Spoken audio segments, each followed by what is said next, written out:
আসসালামু আলাইকুম। কেমন আছেন সবাই? আশা করি ভালো আছেন। আলহামদুলিল্লাহ আমিও ভালো আছি। সবাই সর্বদা ভালো থাকেন সেই কামনায় আপনাদের জন্য রইল।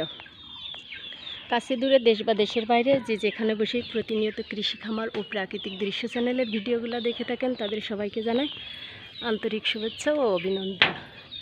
তো বাড়ির আঙিনাতে ডালিমের চাষ, এই যে ডালিম বা বেদেনা দুইটাই আছে এখানে চাষ।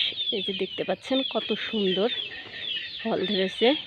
সাধারণত ডালিম গাছ বা বেদেনা গাছ বাংলাদেশের মাটিতে চাষ হয় ঠিকই, তবে বাড়ির আঙিনাতে যেগুলো চাষ করা হয় এগুলা একটু কম ফলন আসে। আর যদি সঠিকভাবে পরিচর্যার মাধ্যমে চাষ করা যায় তাহলে সেটা উচ্চ ফলন আসে। তো এই যে দেখতে পাচ্ছেন বাড়ির আঙিনাতে ডালিমের চাষ। এই গাছটা খুব বেশি দিন বয়স না, তবুও মাশাআল্লাহ ফল দিতে শুরু করেছে। সহজভাবে সহজ পদ্ধতিতে সহজ উপায়ে এই ডালিমের চাষ চলছে। এই যে বাড়ির আঙিনাতে এই গাছটি লাগিয়ে রাখা, তো তাতে উপর আল্লাহ তাআলার অশেষ রহমতে সেই গাছে ফলও ধরতে শুরু করেছে। এই যে কত সুন্দরভাবে ফল ধরতে শুরু করেছে।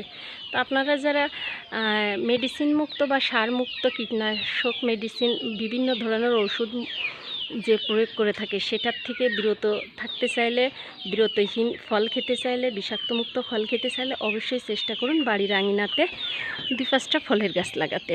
এতেও পুষ্টিরও চাহিদা পূরণ হবে এবং ফলেরও উৎপাদন বৃদ্ধি পাবে। তো এই পর্যন্তই, দেখা হবে পরবর্তী ভিডিওতে। সে পর্যন্ত সবাই ভালো থাকবেন, সুস্থ থাকবেন।